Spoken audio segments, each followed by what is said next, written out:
8월 11일 맥힌 성경 읽기 사무엘상 1장, 시편 13편, 14편, 예레미야 40장, 로마서 1장입니다. 오늘 새벽에는 로마서가 이제 오늘 그 사무엘상하고 로마서가 시작이 되잖아요. 그래서 오늘 새벽에는 로마서를 보는데 전체적으로 소개를 다시 좀 해드리겠습니다.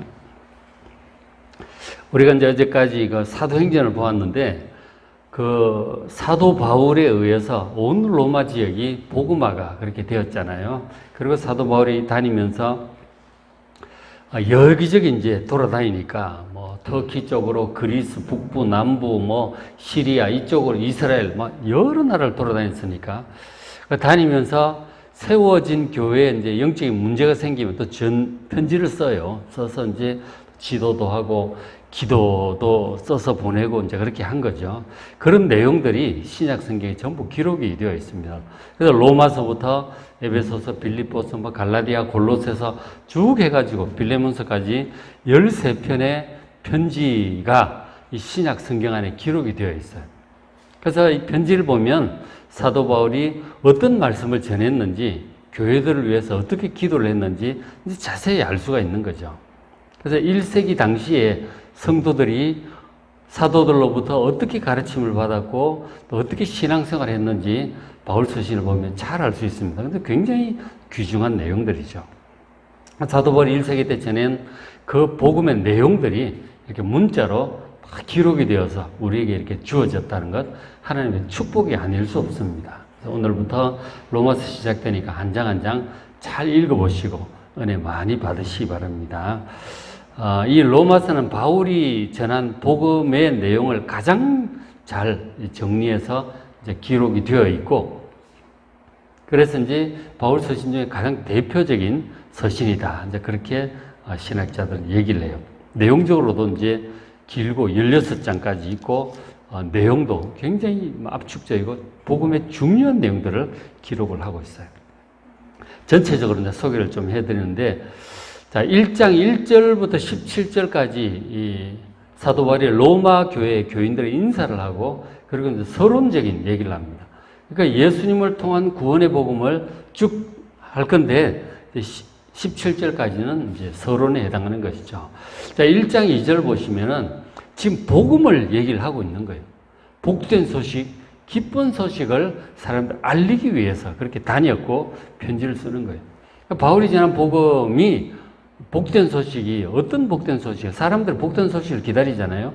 애들이 합격을 했다, 뭐 취직을 했다, 이런 뭐 승진을 했다, 남편이 승진을 했다, 이런 소식들, 좋은 소식들을 건강이 회복되었다, 애가 태어났다, 좋은 소식을 기다리고 있는데 무엇이 진짜 좋은 소식이냐? 가장 좋은 소식, 그럼 모든 것보다도 모든 사람에게 미치는 가장 좋은 소식이 무엇인지 그 소식을 전하는 거예요. 이 복음은 뭐냐? 하나님이 그의 아들에 관해서 성경에 미리 약속하신 것이다 하는 거죠. 그러니까 구약 내내 하나님이 약속하신 그 복된 소식인데 바로 하나님의 아들이 이 세상에 오셨다고 하는 그 소식이에요.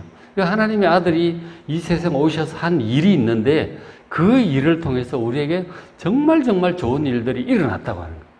그 소식을 전하듯 다닌 거죠. 그 아들에 관해서 이제 우리가 사복음서에 자세히 나오죠. 제자들이 자세히 기록을 하고 있는데, 사도 바울도 3절, 4절에 예수님을 간단히 이렇게 묘사를 해요. 3절에 그의 아들, 예수님에 관해서 말하자면 육신적으로는 다윗의 혈통에서 나신 분, 다윗의 후손, 바로 오리라 한 그 메시아다 하는 거죠. 다윗의 후손 그 메시아다. 그리고 또 4절에 성결의 영적으로는 죽은 자들 가운데서 부활하신 분, 우리 죄를 위해 죽으시고 3일 만에 죽음을 이기고 부활하신 분이다 하는 거죠. 그래서 우리도 부활시키시는 거예요. 부활시키시고 영생하게 하시는 분이 바로 이 하나님의 아들 그리스도인 것이죠. 우리를 구원하시고 새 생명 주시고 또 부활시키시고 영생하게 하시는 그 소식을 지금 전하려고 하는 거죠. 우리 주 예수 그리스도다 하고 딱 얘기를 하는 거죠. 그러니까 예수님께서 오셔서 우리를 위해서 이루신 일들, 그 소식을 전하려고 하는 거죠. 이 로마서가. 가장 압축적으로 자세히 논리적으로 잘 기록을 해주고 있습니다. 그래서 이 복음이 1장 16절에 내가 이 복음을 부끄러워하지 않아. 너무 자랑스럽게 생각하는 거예요. 이 복음은 모든 믿는 자에게 구원을 주시는 하나님의 능력이다 하는 거예요. 복음은 우리를 구원하는 하나님의 능력이에요. 잘 듣고 잘 그대로 믿으면 구원을 받는 거예요. 이 복음이 그 복된 소식 잘 듣고 그대로 믿는 여러분 되시길 바랍니다. 자기 나름대로 생각하고 나름대로 믿으면 안 돼요. 복음을 그대로 믿고 이해하고 그대로 믿는 거예요. 그죠? 자, 여기까지는 서론이에요. 이제부터 본격적으로 이 복음의 내용, 우리를 구원하는 능력에 대해서 말씀을 해주고 있습니다. 1장 18절부터 3장 20절까지가 좀 상당히 긴 내용이죠. 긴 내용. 이 내용은 모든 인간이 죄인이라고 하는 그 말씀을 지금 해주고 있어요. 그러니까 지금 모든 문제는 죄 때문에 생긴 거거든요. 우리 사람이 원래 하나님의 형상대로 영광스럽게 지음을 받았고, 그리고 온 세상을 정복하고 다스리는 왕으로 지음을 받았어요. 영생하는 존재고 왕으로서 존귀한 존재. 그런데 죄 때문에 전부 잃어버린 것이죠. 왕으로서 지위도 잃어버리고, 그리고 영원히 사는 영생도 잃어버리고, 모든 능력도 잃어버리고, 참 형편없이 되어버린 것이죠. 영원히 살 존귀한 존재가 형편없는 존재가 되어버린 것이죠. 그 원인이 죄 때문이에요. 하나님 말씀을 거역하고 면전에 쫓겨나면 사형선고도 받고, 그리고 지위도 빼앗기고 능력도 빼앗기고 지혜와 모든 것들을 빼앗기고 형편없는 이런 존재가 되어버린 것이죠. 이 죄인이라고 하는 이 사실을 깨닫는 데서부터 이제 구원의 여정은 시작이 돼요. 그러니까 자신이 죄인임을 알지 못하는 사람은 하나님의 은혜를 구하지 않습니다. 구원을 구하지도 않아요. 그냥 사람은 원래 이런 거야. 원래 이렇게 태어났고 이렇게 살다가 이렇게 죽는 거야. 구원을 하나님 다 예수님을 통해서 구원의 길을 준비를 하셨는데 찾질 않는 거죠. 하나님 쳐다보지도 않고 구원해달라고 손을 내밀지 않으니 구원 받을 수가 없는 거죠. 자기가 죄인임을 아는 자가 은혜를 구할 때 구원을 받을 수가 있는 거란 말이에요. 그래서 죄인임을 진실로 깨닫게 되는 것, 여기서부터 구원의 여정은 시작이 되죠. 죄인임을 깨닫는 것도 또 하나님의 은혜로 깨닫더라고요. 그냥 깨달아지질 않아요. 죄인임을 깨달은 자가 정말 안타까운 심령으로 이 구원해달라고 하는 이 손길을 하나님 향해서 내밀게 되는 거예요. 그런 사람이 구원을 받는 것이죠. 그 얘기를 1장 후반부부터 3장 이제 후반부까지 죄인임을 깨닫게 하기 위해서 우리의 영적인 실상을 얘기를 해주고 있습니다. 1장 18절 보시면은 하나님의 진노가, 하나님께서 사람들을 향해서 진노하고 계세요. 우리는 하나님은 사랑이라는 얘기만 많이 들었죠. 그 이전에 하나님은 죄 가운데서 하나님을 거역하는 모든 사람들을 향하여 진노하고 계세요. 그거를 아셔야 돼요. 구원받지 못한 사람은 하나님의 진노 가운데 영원히 멸망하는 것입니다. 18절에 하나님의 진노하시는데 두 가지 죄, 모든 죄를 두 가지로 지금 얘기를 하고 있어요. 진노가 불의로 진리를 막는 사람들의 모든 경건하지 않음과 불의예요. 이 경건하지 않은 것, 그리고 불의함, 이 두 가지가 사람들의 모든 죄를 두 가지로 분류해요. 경건하지 않다고 하는 것은 하나님을, 세상 창조주 하나님, 우리 생명의 아버지 하나님이잖아요. 그 하나님께 마땅히 감사하고 예배하고 찬양하고 기뻐하고 의지하고 사랑의 관계를 맺으면서 믿고 순종하며 살아가는, 이것이 예배하는, 이것이 마땅한 태도예요. 우리가 자녀들이 부모님을 사랑하고 공경하잖아요. 그건 마땅한 거예요. 마찬가지로 하나님을 경외하고 그리고 의지하고 감사하고 예배하는, 이것이 마땅한 것입니다. 그렇게 하지 않는, 하나님을 알지 못하니까 당연히 하나님 없다 그러고 별 이상한 소리들을 다 하죠. 하나님 싫어하고 거역하고 예배하지 않습니다. 감사하지도 않아요. 그게 경건하지 않다는 거예요. 그게 모든 죄의 근원입니다. 그리고 그렇기 때문에 불의함을, 모든 악함을 행하는 거죠. 악한 죄의 항목에 대해서 1장 쭉 읽어보시면 오늘 뒤에 자세히 나와요. 그 항목들을 쭉 얘기를 해요. 보면 뭐 동성애 얘기도 나오고요. 29절 보면 불의, 추악, 탐욕, 악의가 가득함, 시기, 살인, 분쟁, 쫙 그런 얘기를 하는 거예요. 모든 사람들이 그렇게 살고 있는 것이죠. 그래서 32절에 그들이 이 같은 일을 행하는 자는 사형에 해당한다. 이건 사형이에요. 죽을 죄라니까요. 우리나라 형법에 사형죄가 그렇게 많지는 않아요. 살인, 반역 뭐 이런 거 있는데, 근데 사실 모든 죄악이 사형에 해당하는 거예요. 이 죄 자체가, 죄 때문에 우리가, 그래서 우리 모든 사람이 다 죽잖아요. 안 죽는 사람이 있어요? 죽는 이유는 우리가 하나님께로부터 사형 선고를 받았기 때문에 죽는 거예요. 원래는 영원히 사는 존재라고. 근데 사형 선고를 죄 때문에 받은 거죠. 이런 모든 죄가 사형인데, 그래서 죽는데, 그런 것을 알고도 뭐 사실 그 속에 영혼은 알아요. 그 깊은 마음은 아는데 우리 의식은 또 잘 모르죠. 하도 의식이 이제 타락하고 둔해져 있기 때문에 잘 몰라. 그래서 자기들만 행할 뿐 아니라 또한 그런 일을 행하는 자들을 옳다 그렇게, 사람이 다 그렇게 사는 거 아니냐. 그게 뭐 죽을 죄냐. 그리고 다 죄를 지으면서 살고 있는 것이죠. 그러나 이 모든 죄는 전부 사형임을 여러분 아시길 바랍니다. 그래서 우리가 다 죽는 거라니까. 사형죄를 짓기 때문에 죽는 것. 우리가 짓는 모든 크고 작은 죄가 사형에 해당하는 죄임을 아시길 바랍니다. 그래서 하나님은 진노 아래 있는 거예요. 그래서 죽는 것이고 멸망하는 것이고 영원한 지옥에 떨어지는 거예요. 우리가 이런 죄 가운데 살고 있다는 사실을 여러분 아시길 바랍니다. 1장, 2장, 3장, 20절까지 그런 얘기들을 쭉 해주고 있습니다. 자기가 진정한 죄인임을 알고 하나님께 살려달라고 은혜를 사모하는 여러분 되시길 바랍니다. 그래서 하나님께서 우리를 죄 가운데서 구원하시려고 어떻게 하셨느냐? 그 외아들을 세상에 보내셨어요.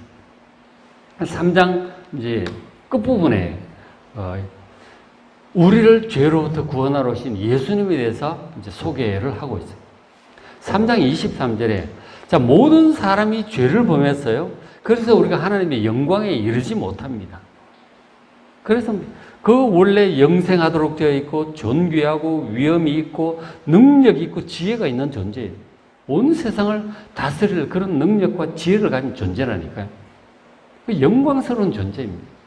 하나님의 영광 아래에 있던 존재예요. 그러나 죄 때문에 그 에덴 동산 밖으로 쫓겨났을 때 하나님 영광 바깥으로 쫓겨난 거예요. 하나님의 영광 가까이 갈 수도 없는 그런 존재가 된 것이죠.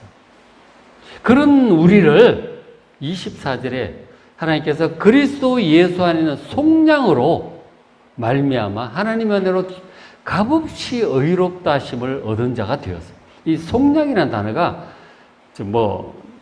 쭉 나중에 로마 3장에도 자세히 말씀을 드리지만 그 유튜브에 다 있어요. 그 속량이라고 하는 것이 예를 들어서 죄인이 죄 때문에 감옥에 갇히잖아요. 그러다가 사형수는 어느 날 부르면 나가서는 죽는 거예요. 그게 이제 사형수의 입장이죠. 그 죄 때문에 감옥에 갇혀있고 죽는 거죠. 근데 속량이라고 하는 게 뭐냐면은 죄 때문에 죄수가 감옥에 갇혀 있는데 누군가가 죄값을 대신 받은 거예요. 누군가가 죄값을 대신 받아서 이 사람이 석방이 되게 된 거죠. 그게 속량이에요. 그리고 죄수도 그렇고 노예 같은 경우에 빚을 많이 졌을 경우에 이제 빚을 못 갚으면 이제 노예로 팔리는 거죠. 옛날에 그죠? 그건 노예가 종이 되는 것인데 누군가가 이제 부유한 친척이 그 사람을 위해서 빚을 대신 갚으면 우리 이제 룻기에 제가 말씀하실 때 고엘 기업 물을 자 말씀을 해드렸잖아요. 룻기 소개해 보면 다 나옵니다. 근데 하셨는데 그 고엘 덕분에 누군가 빚을 갚았기 때문에 해방되고 감옥에서 석방이 되는 거예요. 그게 속량이라고 하는 단어예요. 예수님께서 우리를 속량하러 오신 거란 말이에요. 그 십자가에 죽으신 것이 우리가 받아야 할 형벌을 예수님께서 대신 받음으로 죽으신 거란 말이에요. 그게 속량이죠. 그래서 하나님의 은혜로 값없이 우리가 의롭다 하심을 얻은 거예요. 용서받은 거예요. 더 이상 죄인이 아닌 거죠. 그리고 이제 예수님의 속량을 25절에 이렇게 표현하고 있는데, 이 예수를 하나님이 그의 피로서 믿음으로 말미암는 화목 제물로 세우신 거예요. 예수님이 우리의 화목 제물이에요. 화목 제물 혹은 속죄 제물로 둘 다 번역할 수 있어요. 우리 레위기에 속죄 제물, 화목 제물 얘기가 나오잖아요. 그것도 레위기를 찾아보시면 다 유튜브에 제가 올렸어요. 그래서 이 예수님이 우리 죄를, 우리가 이제 옛날에 예수님 오시기 전에 어떻게 했느냐면, 죄 지음 받은 사람이 하나님과 용서받고 관계가 화목이 되려면 양을 한 마리 끌고 와요. 화목제물, 속죄제물을 끌고 오는 거죠. 그러면은 제사장 앞에 끌고 오면 성전의 성막에 나아가잖아요. 그 이제 머리 위에 안수를 합니다. 그것은 자기와 동일시 하는 것이죠. 그리고는 그 양을 자기가 죽입니다. 그럼 제사장이 그걸 이제 레위인들하고 함께 해가지고 다 이렇게 각을 뜨고 해서 피는 제단 안에 쏟고 태워서 하나님께 올려드리는 거죠. 그렇게 내가 죽어야 할 이 죄를 이 양을 통해서 대신 이제 죽일 때 우리 죄를 용서받을 수 있도록 하신 것이 레위기의 제사 제도예요. 화목제물, 속죄제물인 것이죠. 예수님이 그렇게 우리 죄를 모두 뒤집어 쓰시고 십자가에서 대신 죽으셨음을 믿으시기 바랍니다. 그래서 우리가 속량이 된 거란 말이에요. 그 얘기를 지금 해주고 있습니다. 그래서 그 예수님이 내 대신 죽으셨다는 사실을 깨닫고 믿는 자, 그것을 깨닫고 믿는 것이죠. 그 깨닫고 믿어질 때 너무너무 감사한 거죠. 예수님이 날 위해 죽으셨구나. 그것이 깨닫고 믿어질 때 내 어깨에 이 무거운 죄짐이 다 벗어지는 것이죠. 구원받은 사람이 그렇게 예수를 믿게 된 거잖아요. 그런 사람이 죄를 용서받았기 때문에 하나님의 진노로부터 구원을 받는 것이죠. 그렇게 구원을 받는 것입니다. 이제 구원을 어떻게 받느냐? 사람들은 구원에 대해서 예수님을 믿음으로 받는 것이잖아요. 근데 많은 사람들이 착한 일을 많이 해서 받는다든가 혹은 마음의 수양을, 심신의 수련을 많이 해서 받는다. 뭐 이런저런 얘기를 합니다. 근데 그렇게 받는 게 아니에요. 구원은 믿음으로, 예수님을 믿음으로 받는 것입니다. 믿음으로 받는 구원에 대해서 로마서 4장이 또 4장에서 말씀을 해줘요.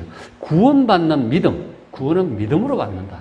4장 3절 성경이 무엇을 말하느냐? 아브라함이 하나님 믿음에 그것이 그에게 의로 여겨진 바 되었느니라. 믿음으로 구원받는 것입니다. 13절에 그 죄 용서도 받고 의롭다고 자녀가 되죠. 13절에 그리고 아브라함이나 그의 후손에게 세상의 상속자가 될 것이다 하신 언약. 그런데 율법이 지킴으로가 아니고 믿음의 의로 말미암은 것이다. 우리가 믿음으로 의롭다함을 받고 자녀가 되고 또 세상의 상속자가 되는 거예요. 원래 우리는 세상을 다스리는 그런 존재, 왕이에요. 그런데 죄 때문에 다 잃어버렸죠. 그 세상을 다스릴 그 위치를 회복받는 것, 그게 세상의 상속자가 된다고 하는 거예요. 세상을 다스리는 왕이 된다고 하는 것이죠. 세상의 주인이 된다고 하는 것이죠. 그것도 역시 믿음으로 받는 것이다 하는 거예요. 그죠? 믿음으로 받는 것입니다. 그것이 4장에 그렇게 얘기를 하고, 그렇게 해서 구원받은 사람은 5장에 구원받은 사람의 특권에 대해서 5장에 말씀을 해줍니다. 자, 5장 1절 보면 그러므로 우리가 믿음으로 의롭다 하심을 받았으니 우리 주 예수 그리스도로 말미암아 하나님과 화평을 누리자. 하나님과 관계가 이제 완전히 회복된 것이죠. 원래 우리 죄 때문에 하나님을 두려워해요. 천둥 번개 치면 우리가 막 겁나잖아요. 죽을까 봐. 죄 많은 사람들 겁나죠. 그런 것들이 하나님을 두려워하는 마음이 다 있는 것이, 그것이 죄 때문에 그런 것인데, 예수님을 믿고 하나님의 자녀가 된 사람, 더 이상 하나님을 이제 그렇게 막 멸망시킬 존재로 두려워할 일이 없어요. 그것이 아니고 우리 생명의 아버지로, 온 세계 주인으로 경외하는 것이죠. 그렇게 하는 거예요. 그리고 하나님께서 우리를 사랑하신다고 하는 확신을 이제 갖게 되죠. 성령께서 우리 마음에 부어지기 때문에, 그죠? 하나님과 관계가 회복이 된 것이죠. 화평을 누리고, 그리고 수시로 하나님께 기도하고, 그렇게 할 수 있는 것이죠. 그게 이제 구원받은 사람의 특권이죠. 또한 2절에, 또한 그로 말미암아 우리가 믿음으로 서 있는 이 은혜, 하나님 주시는 모든 은혜는 믿음으로 받는 거예요. 그래서 딱 들어왔죠. 그래서 하나님의 영광을 이제 또 바라고 영원한 영광의 회복을 상속자가 될 것을 바라고 그리고 이제 기뻐하는 것이죠. 그 특권을 얘기를 해주고 있어요. 자, 그런데 이제 그 구원받은 사람이 특권만 누리고 이제 이렇게 좋은 일만 있느냐 그런 게 아니에요. 문제는 우리 속에 죄가 이 죄된 육신 속에 우리가 여전히 살고 있다고 하는 거예요. 육신에 연약하고 죄 가운 이 죄악의 어떤 본성을 이 몸이 또 가지고 있는 거죠. 죄와의 싸움에 문제가 있어요. 그걸 또 자세히 얘기를 해줘요.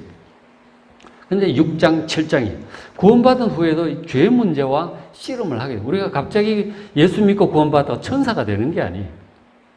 우리 육신은 죄의 본성을 가지고 있어요. 성적인 욕구도 있고 욕심도 있고 그리고 고집도 있고 무지한 부분도 남아있어요. 무지하기 때문에 고집 부리고 막 그러는 거죠. 그러니까 죄와의 싸움을 6장, 7장 얘기죠. 우리가 남은 평생 구원받은 이후 남은 평생 죄와의 싸움에서 여러분 잘 이기시길 바랍니다. 6장 12절 그러므로 너희는 죄가 너희 죽을 몸을 지배하지 못하도록 몸의 사욕에 순종하지 않고 죄를 이 몸을 다스려야 되는 거예요. 하나님의 뜻을 따라 몸을 다스려야지 몸의 욕구가 자기 인생을 지배하면 안 돼요. 그건 끌려다니는 거지. 사단에게 그러면은 많이 이제 영향을 받을 수 있죠. 영으로, 말씀으로 자기 육신을 잘 다스리시길 바랍니다. 순종하면 안 돼요. 몸의 욕구에 다스려야지. 다스려야 돼. 13절 오직 너희 자신을 죽은 자 가운데서 다시 살아난 자처럼 영적으로 우리가 거듭났잖아요. 그래서 하나님께 우리 몸을 드려야 돼. 그래서 너희 지체를 의의 무기로 하나님께 드리라는 거예요. 그 육신의 욕구를 따라 쓰는 것이 아니고 하나님의 뜻을 따라 육신을 사용을 해야 되는 것이죠. 다스리시는 여러분 되시길 바랍니다. 그 6장, 7장에서 그런 얘기를 해주고 있어요. 그리고는 이제 8장에 가서는 역시 우리가 죄된 육신 가운데 있지만 육신의 욕구를 따라 사는 것이 아니고 성령을 따라 사는 것이죠. 그건 8장에서 그런 얘기를 해주고 있어요. 8장 13절 너희가 육신대로 살면 반드시 죽을 것이다. 멸망할 것이다. 그러나 영으로 우리의 영으로 그리고 성령으로 몸의 행실을 이렇게 죽이고 다스려야 되는 것이죠. 그러면 살 것이다. 육신의 욕구를 따라 육신을 따라 살지 마시고 영을 따라 말씀을 따라 살아가는 여러분 되시길 바랍니다. 성령의 감동을 따라 살아가는 거예요. 그래서 14절 무릇 하나님의 영, 성령으로 인도함을 받는 사람은 곧 하나님의 아들, 하나님의 자녀다 하는 것이죠. 그리고 이제 9장부터 11장은 구약과 신약의 관계를 얘기를 해주고 있습니다. 우리가 이제 유대인을 통해서 하나님의 존재가 드러났죠. 구약의 모든 말씀은 계시하셨어요. 그리고 이제 그 후손 중에 예수님이 오셨죠. 예수님을 통해서 이제 십자가 속죄를 하심으로 구원을 이루셨어요.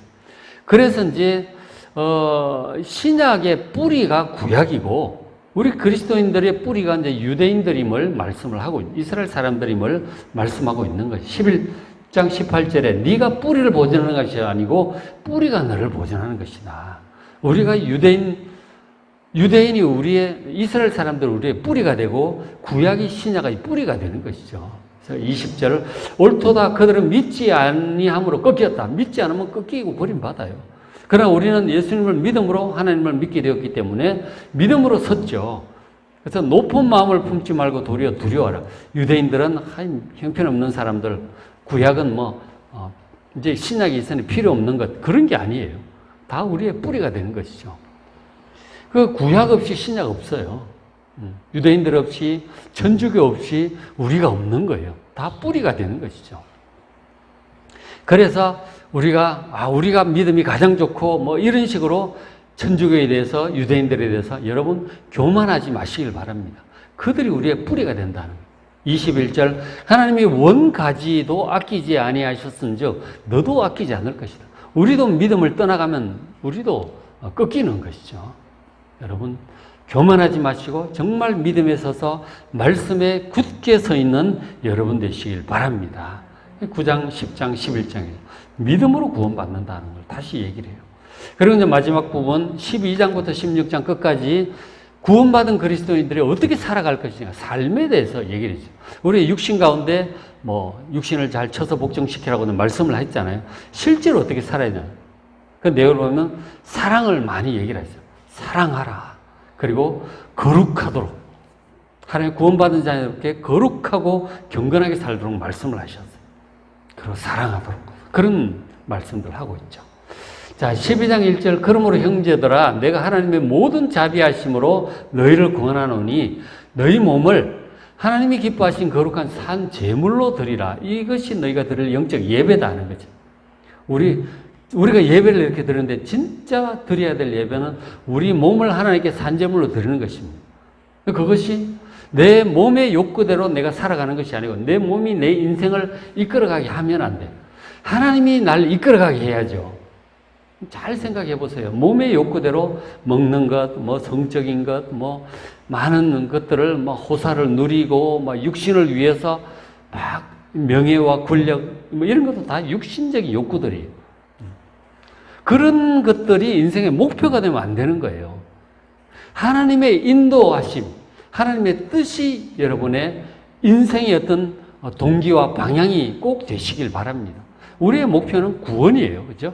하나님의 상속자로서 우리의 영생의 회복과 그리고 새하늘과 새 땅과 그리고 영원한 하나님의 상속자로서 우리에게 주어진 그 나라를 영원토록 다스리게 되는 그 영원한 구원의 완성이에요. 우리 주님 다시 오실 날 그 일들이 이루어지겠죠. 그런 구원의 완성이 여러분들의 목표가 되시길 바랍니다. 하나님 나라, 하늘나라, 새하늘과 새 땅이 우리의 목표가 되어야 되는 것이죠. 이 땅에서 우리가 성공하고 돈 많이 벌고 평안한 노후, 그게 인생의 목표가 아니다 하는 거죠. 하나님 자녀들은 그럴 수 없는 거죠. 구원받은 자들이 무엇을 목표로, 참된 그 소망을 목표로 살아가는 여러분 되시길 바랍니다. 그런 말씀들을 이 로마서가 전체적으로 해주고 있는 거예요. 구원, 죄로부터의 구원, 영원한 하나님의 상속자로서의 소망 가운데 살아가는 여러분 되시기를 주의 이름으로 축원합니다. 그래서 1장부터 16장 전체를 간략하게 소개를 해드렸어요. 한 장 한 장 자세히 읽어보시길 바랍니다. 이제 내용이 유튜브에 그대로 있으니까 그대로 또 찾아도 보시고 그래서 잘 읽어보시길 바랍니다. 로마서 1장부터 16장까지 전체적으로 제가 이제 자세히 설교도 한 내용들 해서 유튜브에 다 있으니까 필요한 부분, 이해가 안 되는 부분은 또 찾아보시길 바랍니다. 오늘 맥체인 성경 사무엘상 1장, 이제 사무엘상이 시작이 돼요. 사무엘, 다윗 막 그렇게 나가잖아요. 사울왕 다윗 나가는데 이 다윗이 우리 신앙의 모델이에요. 사무엘상부터 자세히 읽어보시기 바랍니다. 그리고 이제 시편도 있잖아요. 시편은 그 다윗의 어떤 신앙의 내면의 세계, 그 기도와 고민과 아픔과 찬양 이런 것들이 다 나와 있어요. 그 사무엘상하는 다윗의 인생을 본다면 그의 신앙은 시편을 통해서 볼 수 있어요. 굉장히 은혜로운 기간이죠. 잘 읽어보시기 바랍니다. 날은 덥지만 같이 잘 읽어보시기 바랍니다. 예레미야 40장, 로마서 1장 잘 읽어보시고 은혜 많이 받으시기 바랍니다.